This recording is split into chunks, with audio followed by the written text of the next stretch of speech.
All right. So we noted that the time and what is it? Love in the Time of Fentanyl, Love in the Time of Fentanyl. April 17th. Jim Novelli, updates, anything relevant to South County? So the naloxone vending machine saga is getting close to an end. We have identified a company, Vending Innovation. We have spoken to them, and I'll jump to the end before I say any more. The order has not been put in yet, but we have an invoice for a machine, and now it's up to HRSA to approve the amount. It'll be an outdoor machine. We went down there. I had a ride all the way to Brennan with Lori. It was pretty scary. But anyhow, in the snow. We went down there and spoke with Jeremy Simmons at the community center, and we established that an outdoor machine would be the best bet for the location there. So we have better access. It's covered under the front porch area, that roof there. There's a plug right there in front of the windows, and it has access. We'll have access to the Wi-Fi in the building. So therefore we can control the machine from afar, and it'll let us know when it's empty or what's left in stock.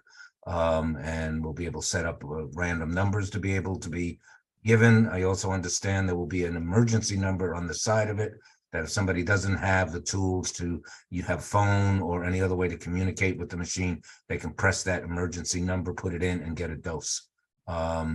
So we're really excited. This is an all-weather machine. It'll come with a contract for maintenance for, I think, up to 3 years. And it's actually, all the details are in the invite here.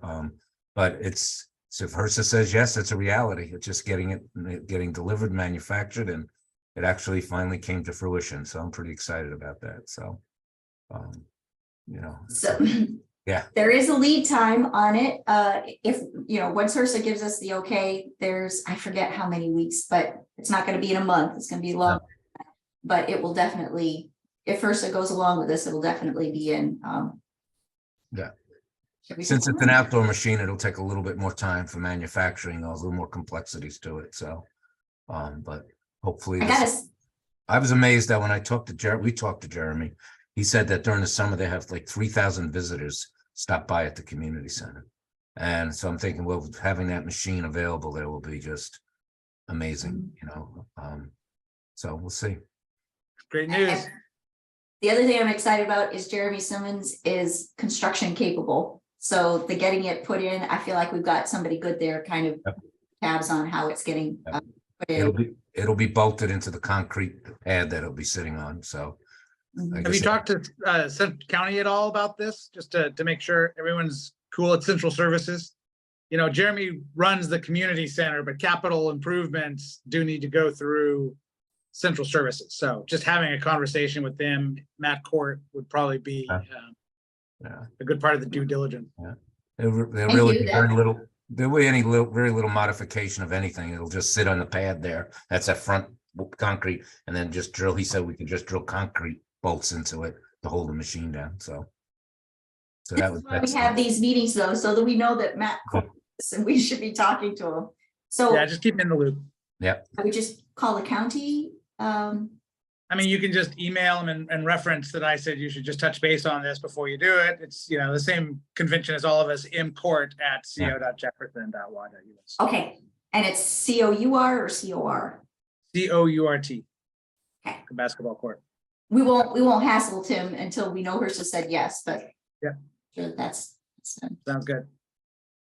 So we feel like that's big progress. Yeah, that's great news. For all of your work to make that happen. Okay, continuing introductions, which is not really introductions, but tell us anything relevant to South County, updates, questions. Commissioner Brotherton. Sure. Hi, good to see everyone. I often end up with transit updates here. We've got some big news coming up in transit just right after this that I have to leave at 1:30 for. We're going to vote on, I think we're having a hearing that is for new services, which is increased service, which is really exciting, and earlier times down to Brennan Wilson to coincide with students that want to get to West Sound Tech. So to enable that connection.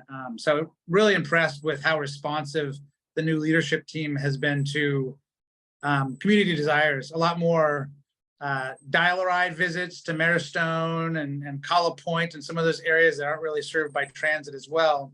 And even more exciting than that, we're kind of voting on the final bylaws to add 2 more members to the Jefferson Transit, kind of representing a little bit more South County, I hope. One has to be a school board member, and then one can be a school board member in Jefferson County or another elected municipal leader, you know, PUD or port commissioner or Jefferson Healthcare. And one of them has to live in District 2 or 3. So just to add geographic diversity. So that's really exciting to bring some other users of transportation that a lot of them move our youth into the conversation. So, and I had a lovely conversation with Andrew earlier today. So from Hardcore. So it was good. He was. Apologies for the abrupt ending of it. We would have rambled on forever. So it's good. He had somewhere he had to be. Dr. Caldwell. Yeah, Greg, I just when you're at your meeting, kudos to all the bus drivers who took CPR. So all the bus drivers refreshed in CPR now, so they can be community responders. It was a huge effort by a couple of paramedics in our community, but thank them for doing that. I will. Thank you. That's great. Holly. Yeah, actually next week, also at the community center, we're hosting a town hall regarding the Blake decision and current legislative changes that could come down. So we've got some, different community stakeholders kind of talking about their perspective and interaction with it as it is. Mr. Jacobs from Public Defense, Sergeant Anglin there with Sheriff Knoll. He's speaking, as well as Amber that works with Gabby. Really excited to hear her take. And our own Anya Callahan will be kind of dual working. She'll be a panelist talking about stigma reduction. And then prior to the event, she'll be doing naloxone training. So I attached the flyer to this meeting invite a moment ago. So if you haven't already seen it, I attached it to the calendar invite. So 5:30 to 6 o'clock will be kind of a mixing, and naloxone training with the panel discussion starting at 6 o'clock. Looking forward to that. I unfortunately am not going to be able to actually be there, but I'm going to Zoom in. Yes, there's 2 options. So if you can't make it in person, there is the Zoom option, and the registration codes are on that flyer. Just for the sake of this group, can you tell us a little bit about the timeline of when the Blake decision, whatever the new information will be? When does that come down? Are you aware? Session kind of ends in, are we 6 weeks away from the end of the session-ish? It's kind of wrapping up. Is it early May? I'm looking to the rest of you guys who know all the legislative. I'm still kind of new to this, policy, the legislative, just the following of bills and learning how to navigate the website to look for updates and amendments and all that. It's really interesting, but very much a novice. And so after, it passed the Senate side, now it's being heard in the House. And then from that is the hurdle of the governor's desk. But something will be coming down that we will need to respond to. We don't know quite sure of the timing, but we know it's sure. Yeah. I think these bills are really just kind of clarifying language and maybe changing processes where there is some ambiguity, and just giving a clear decision for how and when, courts and law enforcement interact with individuals. So, and really, it's kind of nice to see there is a lot of emphasis on diversion to a treatment program or options for individuals to seek treatment if that's a route they elect to go. And I want to say, Holly, I really appreciate the broadness of perspective that you're putting into that panel so that we get conversation happening from all rounds. There's no pushing any agenda as much as there is just exploring what is there and what our perspectives are. A public health approach requires all angles and visions, so. There you go. There you go. Thank you, Holly. Sheriff Knoll. Hello, everyone. As far as things in South County, Greg and I had the pleasure of attending a South County town hall meeting last Wednesday. And there were probably at least 100 people there, I'd say, yeah. Which I thought there was going to maybe be about 10. Wow. But, and we talked about everything from law enforcement presence in South County to sewage to you name it. So, and I was surprised, anyway, the way that I've heard about the community center, I didn't even know they could have a meeting in there, and it seemed like a brand new building when I was inside of it. So anyway, that's, I guess my take, Mhm. anyway, the people down there seem to be getting organized and stuff, so which is a good thing. And I just wanted to say, Greg, I didn't get a chance to talk to you, but I thought you did a really good job. And maybe I shouldn't say this on here, but I will anyway. The moderator was Greg's opponent in the election, so it was an interesting. I thought everyone did really well and behaved themselves. Yeah. Left their pitchforks and torches outside for the most part. Yeah, Very and, nice. and there was some pushback from people in the community on certain things, and I have to give Greg credit for, in my opinion, telling it like it is, and people seem to accept that. I get a little frosty sometimes at those meetings. Well, it was good though. So anyway, I guess the real takeaway is that Brennan, there's not 10 people at the meeting anymore. There's 100. There is engagement. There's a lot of engagement. Yeah. So Was there anything that came out at that meeting, just in terms of stigma, harm reduction, the way we are or are not providing services? Did any of that come up? you know, the closest thing I would say is maybe there was a little bit about, there was some talk about the rumor of homeless people being shipped down there by the county. Motorhomes on the side of the road. How are we going to get rid of them? You know, so there is some of that. I mean, that's the closest thing to the kind of things that there was. I don't recall anything about drugs or. Okay. So unless you remember anything, great. No, I think that's pretty accurate. You know, talking about folks that were definitely, it sounded like they had some sort of behavioral health issue. You know, it was a lot of the homeless issue that folks were concerned about, but they were looking at it more from a law enforcement perspective. So it wasn't a lot of stigma about it or acknowledgement of the problem. And I've had a lot of acknowledgement of the problems when I've been down there in different situations, but this was very much focused on what can our agencies do for us. So I think it was the subject was, you know, marginalization of supportive services, and, you know, I said you're on your own a lot. I'm like, you can't move to the middle of nowhere on the edge of the county and expect urban level services. So I think we didn't push like the naloxone vending machine coming in necessarily, Right. Of but course. we're talking about the services, and it was great to see how much support Chief Manley has down there. So I said this to Andrew too. It's great, the kind of some of the table setting that has happened here, I think is going to really make that a seamless transition to get it in. You have Chief Manley there setting it up and cutting a ribbon, and no one's going to think twice about a different way to look at it from a harm reduction lens. So. Yeah, and I since I said that about the drugs, there was a couple of people that talked about that they see drug dealing every morning when they go to work at 3 a.m. At a place on Kelly Road where there's a picnic shelter. So that topic did, but that was the only thing that came up about that. And Chief Manley, I was teasing him. I said, he's the mayor of Brennan. They were saying stuff like, when are you going to put our crosswalk in, and, you know, stuff, and expecting him to be the one to do that. But Chief Manley is the one to know. yeah, and I remember I was telling him afterwards that years ago when Chief Herbst was down there, it was like he was the sheriff of Brennan.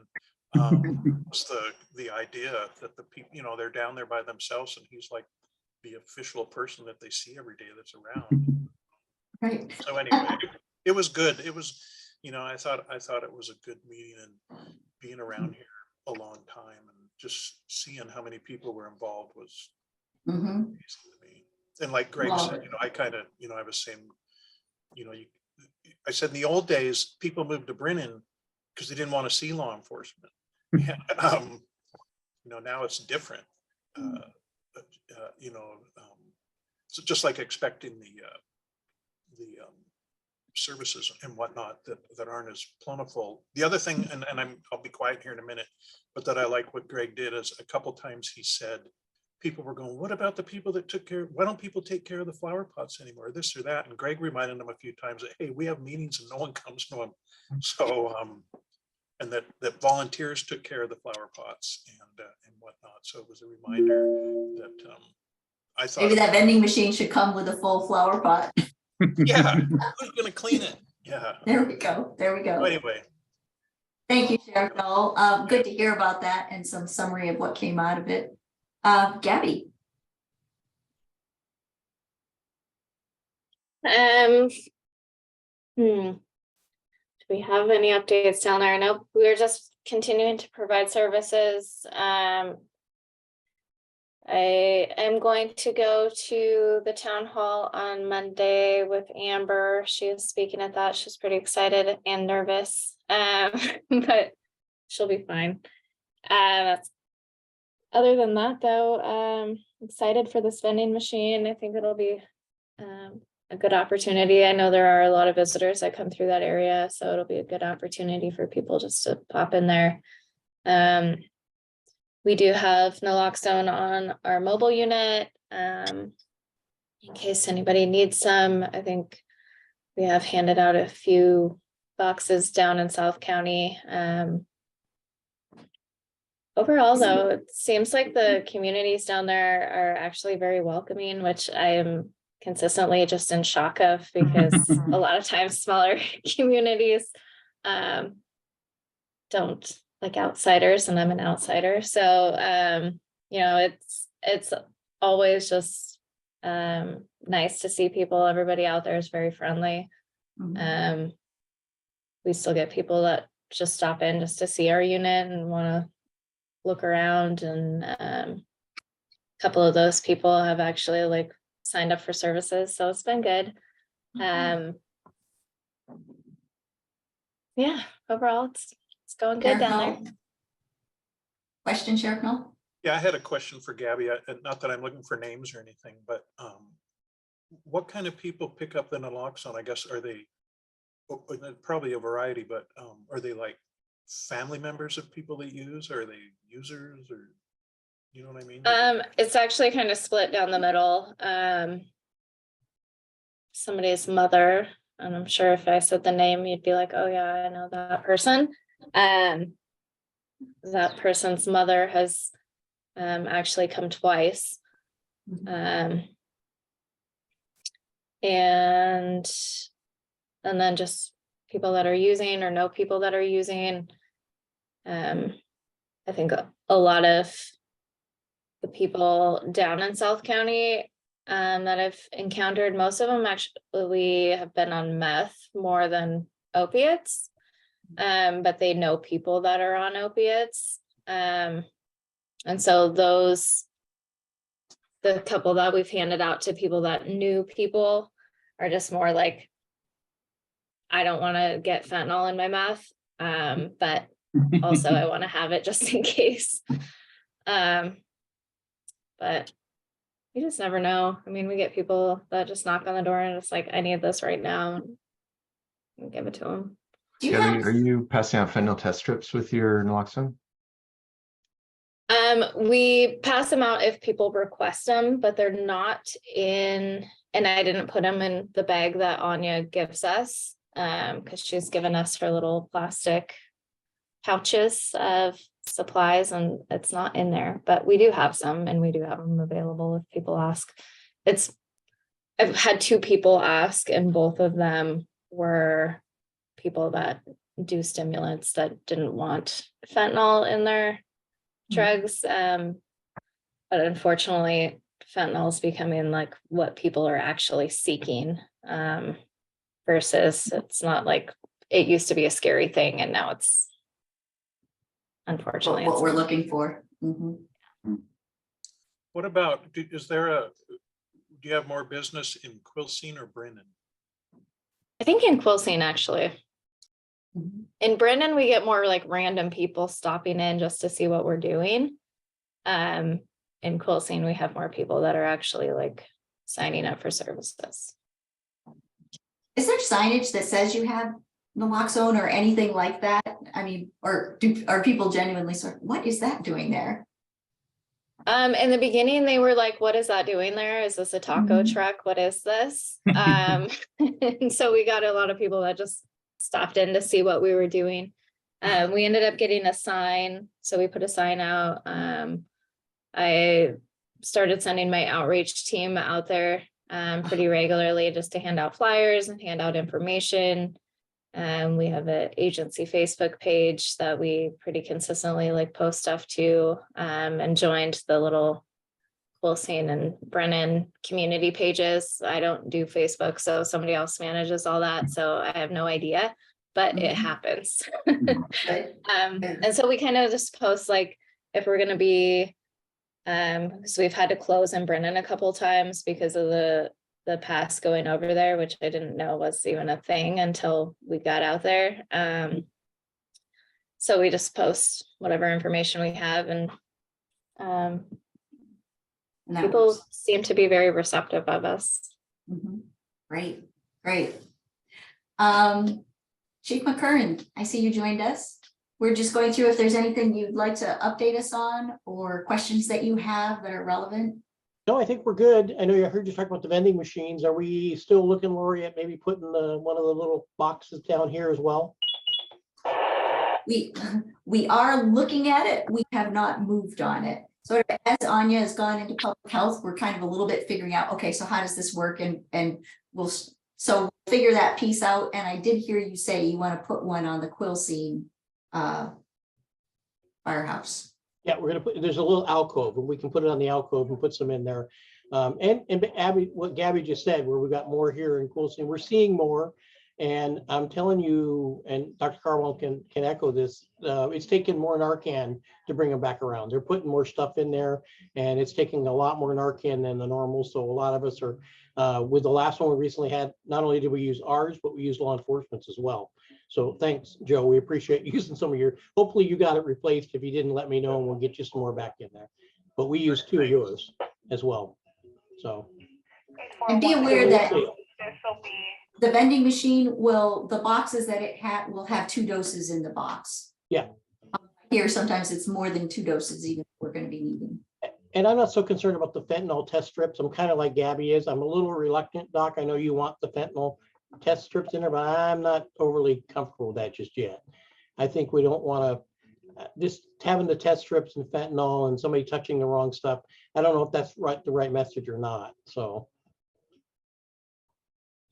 Thank you. That end of report. I think, Lori, for the box, the sort of emergency naloxone box, if we're going to put one on the fire station at Quilcene, be a nice gesture to put one on the offer to put one outside at the Brennan fire station also. Absolutely, absolutely. Denise, I think you're who's left. So some of my news might be Holly news, actually. But the Quilcene School needed some match money for the Empowered Teens Coalition's Student Assistance Professionals. So I found money for that. So that program will continue. We're looking at doing some counseling, paying for some counseling out of the Empowered Teens Coalition for the Brennan School District. And we're looking at supporting Nurse Families Partnership in the Quilcene Brennan area in a more robust way to sustain that program. And then regarding the Blake decision, the Bill 5536, that has gone through the Senate and is now on the House Community Safety and Justice. It's on the floor there. And so it's not dead. It's already passed the Senate. So that's where that stands as of, and what that does is it makes permanent that gross misdemeanor rather than having it go back to being illegal, to holding on to a substance. And then let's see, I had one other thing open here. And that is about an upcoming, oh, here it is. There is a one-day conference, a one-day transportation conference. Greg, I don't know if you know about this. It's for decision makers, planners, engineers, and advocates. It's Friday, April 14th, 23, 9 to 4 at the American Legion in Port Townsend. I can forward this to you if you're interested. And then regarding that Brennan Town Hall that Sheriff Knoll was talking about, Lori, I can send you all those questions that they considered at that town hall. Be happy to. Okay, Yeah, okay. great. Okay, I know that folks are having to jump off at 1:26. I want to highlight that there is the upcoming drug take back event happening on the 22nd between 10 and 2, various places. Thank you all for coming. We just wanted to sort of give everybody a chance to calibrate before we jump off into the next thing. We'll look forward to seeing you next month.